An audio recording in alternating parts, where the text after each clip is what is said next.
صباح الفل والاناس على اجمل ناس. النهارده باذن الله هنعمل حلويات المذبح وكلنا خارجين من العيد كده، وعندنا الكبده والفشه والكلاوي والقلب والحاجات الحلوه دي. هنجيب صينيه على النار ونحط فيها معلقتين من الثوم ونحمرهم كويس كده في معلقه من الليه، ونحط قرنين فلفل حراق، هريسه شطه، وده مهم قوي قوي في الوصفه.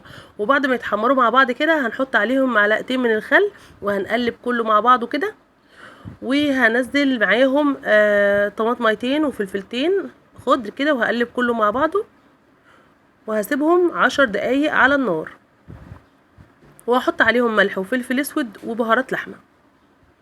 بس بعد ما تسبكوا كده مع بعض شويه هحط عليهم الحاجه بتاعتي كلها. الكبده طبعا ما سلقتهاش، لكن سلقت بقيه الحاجه كلها، الفشه والكلاوي والقلب والحاجات دي كلها. لو حبيتي تحطي القلب والكلاوي زي ما هما من غير ما يتسلقوا تمام، انا كانت عندي حته صغيره، الاتنين صغيرين جدا، فحطيتهم بالمره يتسلقوا. بس كده الوصفه مش تاخد معاكي 10 دقايق على النار. بعد ما تقلب كده كله مع بعضه وتسبك كله مع بعضه كده، وهتلاقي الطعم في الاخر تحفه تحفه تحفه. هنقلب كده مع بعضه كده، وهطلعت معانا الاكله بتاعتنا الجميله. ومتنسوش متابعتنا وتعليق حلو منكم، والسلام عليكم.